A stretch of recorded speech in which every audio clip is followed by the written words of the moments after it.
sjukaste jag sett.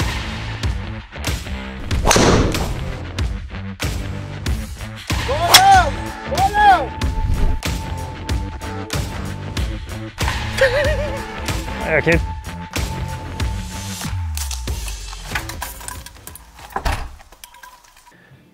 Tillbaka igen och idag ska vi prata nyheter. Ja.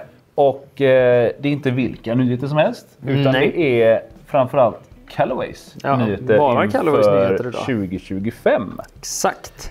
Och det vi vet är ju att den här gamla goingen AI Smoke Paradigm den ska vi tacka adjö till. Ja. Men innan vi tackar adjö till den, vill du säga några väl valda om AI Smoken? Du har ju spelat den hela året. Ja, jag har spelat både Triple Diamond och Triple Diamond Max. Switchade ju där någonstans i juli när den här kom. Fruktansvärt bra driver. Sjukt imponerad på hur de har gått vidare från Paradigm som jag tyckte var en väldigt bra produkt. Här har vi en större träffyta, mer förlåtande och så bonus när Triple Diamond Max kom för min del. Som sprider lite grann. Så, men jag har varit jättenöjd. Anledningen till att jag tog med den hit på den här inspelningen det är ju för att jag har ju spelat de senaste 7-8 drivermodellerna från Callaway. Så mycket talar väl för att det kanske hamnar en sån här liten rackare i min bag också. Det får vi se. Men så då säger vi tack och gör för den här gången till Paradigm AI Smoke. Och så säger vi hej och välkomna till Callaway Elite. Kalla det vad du vill. Vi vet inte exakt hur vi ska uttala det. Det vi vet däremot varför det inte heter Elite med I, det är att Eli Callaway är han som har grundat Callaway. Och därav har man valt att sätta Eli i Elite i det här fallet då. Jäkligt ballt tycker jag när man har lite så här. Kollar vi amerikaner älskar ju historia liksom. Så att, det är lite kul att kunna titta tillbaka på att det var Eli Callaway som startade företaget och han hette Callaway? Ja. Coolt namn. Kanske inte då, men nu i alla fall när det har en annan Exakt. Jag tänker vi bara börja kolla på färgmatchningen. Så får jag ju lite flashbacks på Epic. Ja. Och det är inte lite grönt. Ja. Och det här är ju en ersättare. Så om vi kollar på Callaway de senaste åren så har det varit Epic och sen varit det Maverick och sen varit det Epic Rogue, igen. Epic Maverick, Epic Rogue, fram och tillbaka. Epic har ju kommit tillbaka många gånger. Och så är väl lite nu. Ja, men lite åt det hållet i färgerna i alla fall. Men namnet Epic gick man ju ifrån då med Paradigm. Så att nu tänker vi helt nytt och byter till Elite helt enkelt. Yes, så det är det vi ska fokusera på nu är det. Och jag tänker att vi börjar med drivers. Ja. Gör vi. Vad har vi för typ av modeller i år, 2025? Som vi vet här och nu så kommer det 3 modeller. Det är den vanliga Triple Diamond som först kom ut på Epic Flashen faktiskt. Där kom en icke-kommersiell då, men det kom en Triple Diamond för torspelarna där. Sen har Triple Diamond funnits med för touren ganska länge fram till Rogue ST som då släppte för bruk till alla vid dödliga liksom. Så att Triple Diamond är en fade biased driver, lågspinsvariant, lite mindre huvud. Känns ganska mycket mindre. Eller är det profilen som är annorlunda? Profilen är lite annorlunda. Den är inte mindre så vitt jag vet. Tittar vi på den så genomgående på alla de här 3 modellerna, det kommer vi komma till. Om vi tittar på huvudet här så har man ändrat lite med aerodynamiken. Som alltid. Precis, så man har gjort en liten nedsänkning här bak vid hossen. För att de här 30 centimeterna av impact ska gå lite snabbare.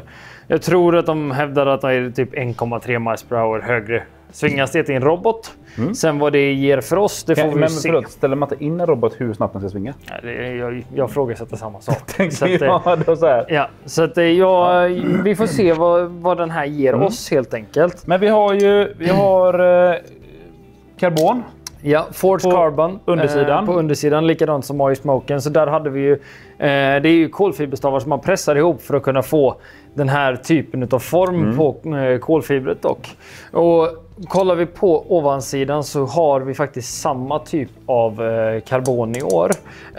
Och man benämner det med ett annat ord än Forged Carbon. Det är Thermo Forged Carbon, någonting sånt där. Ett häftigt ord. Exakt. Och det gör ju att vi kan göra aerodynamiken lite bättre i även toppen på kronan.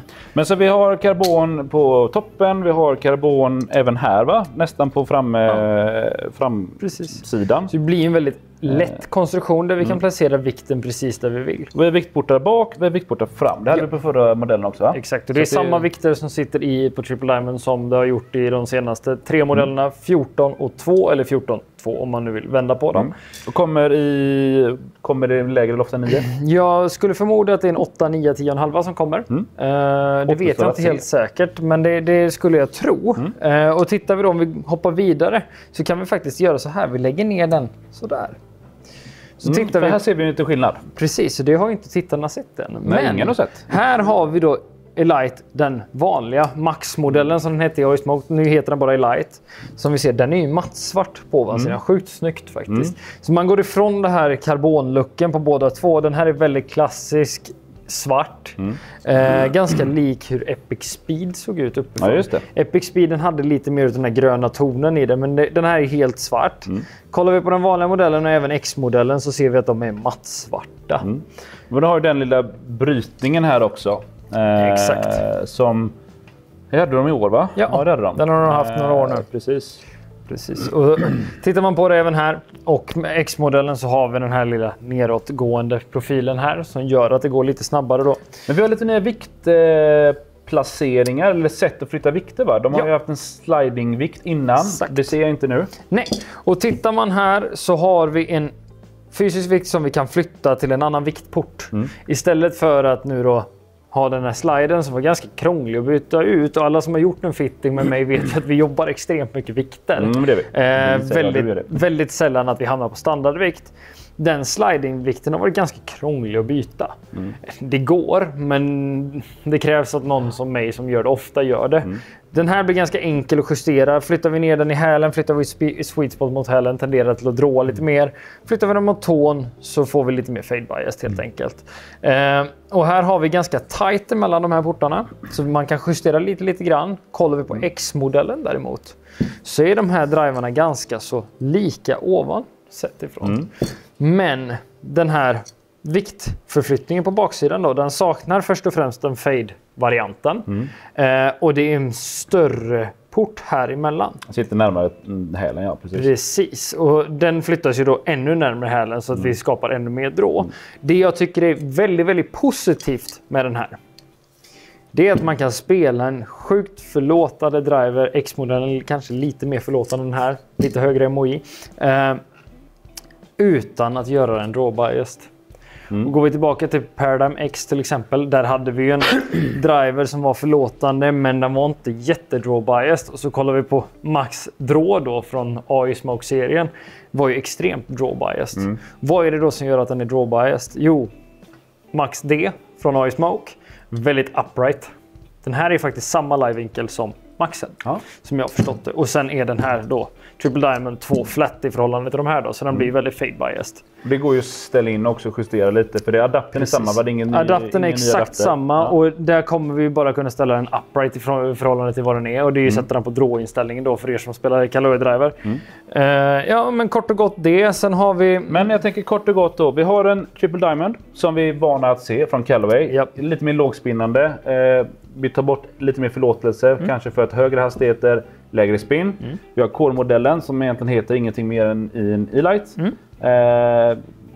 Standard ska kunna passa in de flesta. Jag tror att väldigt många som har spelat den här varianten tidigare, eller typ Max LS, kommer hamna rakt in i den här. För att vi har ju fortsatt då, Oysmoken har rätt också med den här vikten här fram. Vilket gör att vi kanske kan sätta en lite lättare vikt här bak, tyngre vikt här fram och få någonstans mellanting här. Med lite mer förlåtelse. Exakt. Och så har vi X-modellen då som i regel brukar man säga lite mer draw bias, ta bort slice, kanske lite mer. Vi kan bygga den så i alla fall. Exakt. Men så att rent visuellt, jag måste vara helt ärlig. Jag tyckte faktiskt att när jag såg dessa för första gången så kände jag lite så här. Jag fick liksom inte. Jag fick inte direkt den här känslan att wow, vilken ny modern produkt. Om jag ska vara helt ärlig. Däremot så tycker jag att den växer på mig. Fick du den känslan av Oysmoke? Att det var den första lite mer. Paradigm, alltså den första Paradigm. Ja, Smoken var ju mer en vidarebyggnad, men då har vi liksom andra färgmönster, vi har andra sättningar på karbonet. Men så att den växer på mig, men jag är inte så här, bara se dem så här så känner jag inte bara shit, här är något nytt och hit och dit, men det växer på mig. Jag tycker att den ser bättre och bättre ut varje gång jag tittar. Ja. Jag vet inte om det är kanske för att man är van att Callaway kanske inte jobbar i så gråa toner eller så pass lite färg. Vi ser ju det gröna, ser vi ju ändå här, vilket jag tycker är ganska läckert att de har vävt in det. Och jag tycker varje gång vi får se en ny Callaway driver så har jag lite samma känsla att det är liksom så här, men jag hade önskat någonting mer. Och sen när den väl kommer in i bruk och folk spelar den så bara, fan vad cool den är. Och vad bra den flyger. Exakt. Men det jag verkligen älskar här, nu har jag ju slagit Triple Diamond lite grann eftersom jag var så jäkla nyfiken på hur det här fungerar. Så att jag var här tidigt i morse och slog lite grann. Och det här svarta ovantill, det här personligen älskar jag det. Det är skitsnyggt där och det ser knappt den här sömmen. Vilket gör att det här ser ut som en klassisk driver liksom. Vi går ifrån det här som sticker ut på AI Smoken. Det här blir ganska snyggt. Det gör också att jag uppfattar den som lite mindre.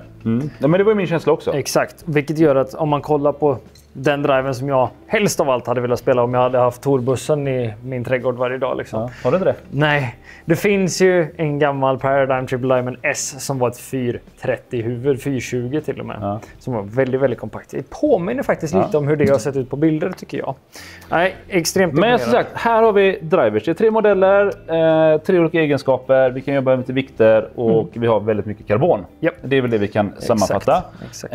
De har ju initialt pratat ganska mycket om det här. Ja. Sin nya fairway-klubba. Yep. Nu håller jag en core-modell, en 3 i handen. Yep. Och vad vill du berätta om den? Ja, men med den här modellen så har Callaway försökt göra en träklubba som lättare kommer ner. Vi vill få bort de här låga träffarna i bladet för att få upp dem lite högre. Och här har vi liksom, när jag tar in en person i fitting så brukar jag fråga så här, vad gillar du för profil på träklubbor snarare än vad jag pratar märke oftast. Säger man då, men jag har svårt att få upp en träträ i luften men jag vill gärna spela en. Klockrent har en låg profil och där går inte Callaway ifrån detta utan den är kvar. Men man har satt in vikt här, en tungsten speedwave kallas den. Det är en lite tyngre vikt som gör att den vill komma ner lite grann vilket gör att vi träffar högre upp i bladet. Sen har man också gjort på undersidan att den kommer sitta upp lite här framme. Vilket kommer också göra att du kommer kunna plocka den helt rent utan att behöva tänka på att du kommer duffa med baksidan. Det är ju oftast ett problem som många har. Att när vi blir lite upp på bollen, typ Andrea, precis, så tar baksidan i och det blir kalanka. Men jag vet inte om man kan se det, vi kommer kanske säga, men i den här vinkeln så ser man väldigt tydligt där vi har, jag ska kalla det sulan. Sen har vi egentligen en ganska bra avskalning här mot rumpan, kan man säga så? På en golfklubba. Baken. Så att vi jobbar egentligen, sulan blir mycket tajtare. Vilket gör att vi kommer ner. Exakt. Och den profilen är även i Triple Diamond-varianten. Den core-modellen kommer finnas i träelva. Älskar träelver. Sen har vi... Och det kommer vi komma tillbaka till mycket under året tror jag, 2025. Högloftade träklubbor igen. Exakt. Och där kommer ju också en Triple Diamond-variant upp till träsju som det har varit i år. Sen kommer det faktiskt en till som vi inte har fått se ännu. Men det är en titanium-träklubba. Så det är alltså en fairwood med titaniumbotten, lite så som TaylorMade har jobbat tidigare. Precis. Ping har det också.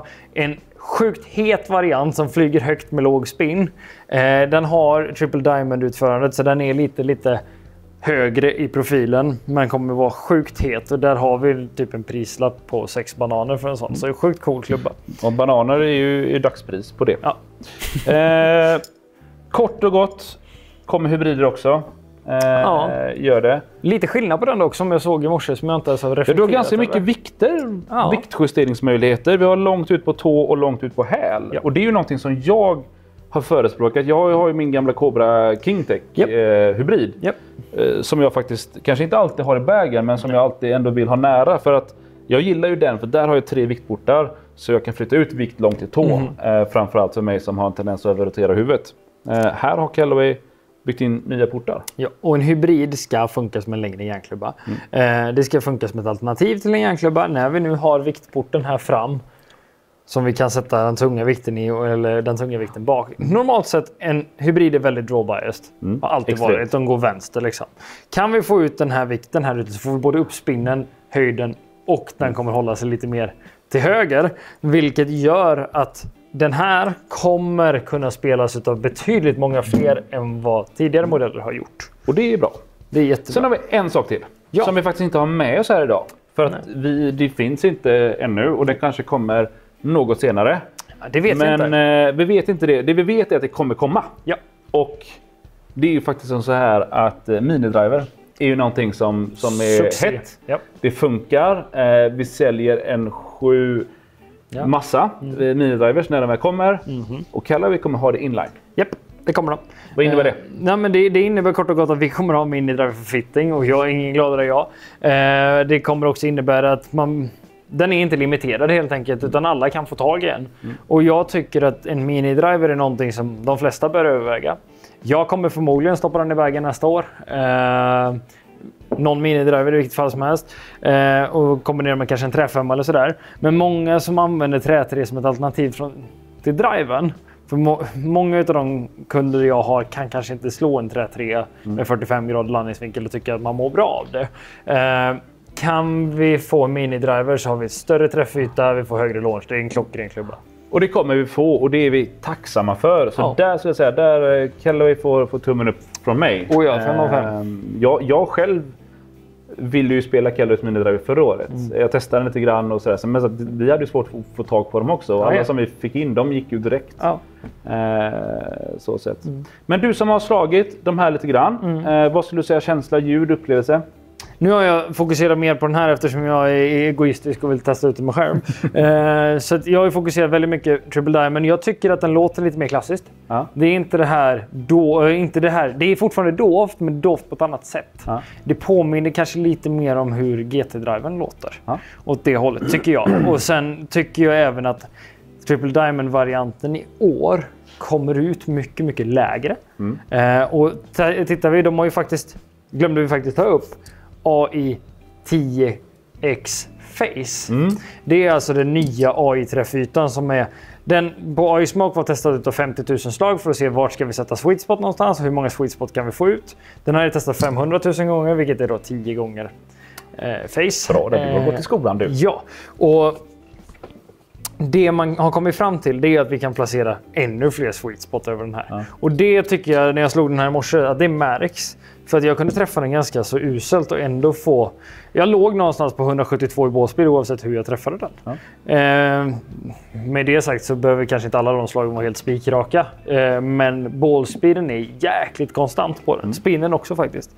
Sen det är någonting man är ute efter. Ja. Alltså consistency i både längd, spridning men framförallt sina värden. Det är det vi letar mycket i fitting. Exakt. Att vi vill hitta vad är det som flyger samma så ofta som möjligt. En viktig komponent är att bygga klubbor också. Och det jag gillade med den här det är att jag har alltid behövt ställa ner min driver till det lägsta loftet någonsin för att slå en bra bollbana.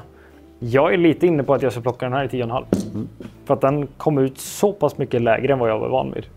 Vi får helt enkelt se det i din kommande What's in the Bag inför 2025. Vi får se. Tänker jag. Vi får se. Så det är kort och gott det som kommer från Callaway i år. Men vi har en liten sak till. Ja, det är ju faktiskt att de kommer ju även med ett nytt järn. Ja. Gör de. Som också baseras på samma namn. Ja. Elite. Kanske inte ska grotta ner så jättemycket så i det. Det är en förlängning av Paradigm, AI Smoke. Ja. Det som jag fastnar för när vi kollar på den här klubban, det är att det faktiskt ser ut som en klassisk golfklubba. Ja. Jag gillar ju att de har tagit bort allt det här krimskramset med stora plastiga loggor och allt sånt där. Utan den här är faktiskt, det ser ut som en vanlig golfklubba. Starka loft, förlåtande, går långt. Kommer som standard med det nya vektorskaftet från True Temper som en ersättare till Elevate om jag inte är helt Elevate kommer försvinna och Vector kommer komma in. Sen om man tittar på de här järnklubborna prisbildsmässigt, nu har jag inte det exakt i huvudet vad de kommer kosta, men prisbilden är vad jag har förstått väldigt bra på den. Och allting som vi ser här just nu finns faktiskt i fitting från och med nu. Jajamän. Så att det är bara att ringa, mejla, chatta med oss. Boka en fitting om du vill testa de nya Callaway-klubborna. Och så hoppas jag att vi ses här inom kort. Grymt. Så vi tackar för idag. Ha det fint. Hej.